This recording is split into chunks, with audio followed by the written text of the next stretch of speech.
నేను ఆడ కూర్చొని నేను నా లెక్కలు ఏమంటే ఉబ్బిపోతా ఉంటాను, ఆంజనేయుడు రియల్గా ఎంత గర్వంగా ఉందంటే నేను చెప్పలేను. అది ఆ ఫీల్ రావాలా మీకు, ఊరికే రాదు. నేను చెప్తా ఉండేది అర్థమైందా, మీ టీంలో ఎవరైనా ఒక లీడర్ వచ్చినారంటే మీకు గెలిచినట్టే. అలాగా ఒక్కరు లీడర్ వస్తే సార్ అనుకోకూడదు. నేను ఎట్లా పెట్టినంటే 1,000,000 మంది కోటి ఇన్కమ్ తీసుకోవాలని ఉంటుంది. నా ఓన్ ఫ్లైట్ ముందు హెలికాప్టర్ చెప్పేదాన్ని, హెలికాప్టర్ ఇండియాలో మాత్రమే పోతుంది, ఫారెన్కి వెళ్ళలేము.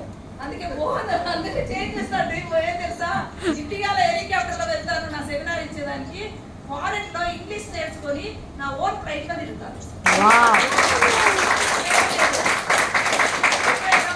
కంప్లీట్ చేసి నేను సరిపోయేది. అర్థమైందా?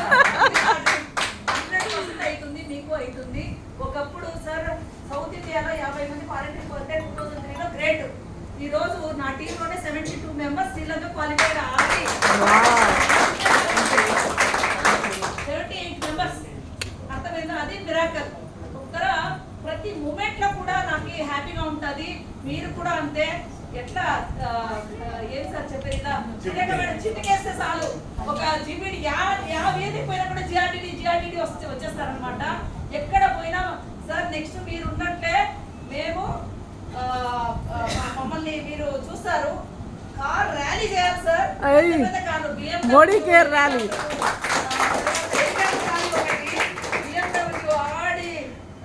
ఇదేంటి బెంజ్, ఇంకోటి చిరంజీవి దగ్గర ఏదో ఒక కారు ఉంది రోల్స్ రాయిస్. నా మనవాడి దగ్గర స్పెల్లింగ్ నేర్చుకున్న ఆ పేరు.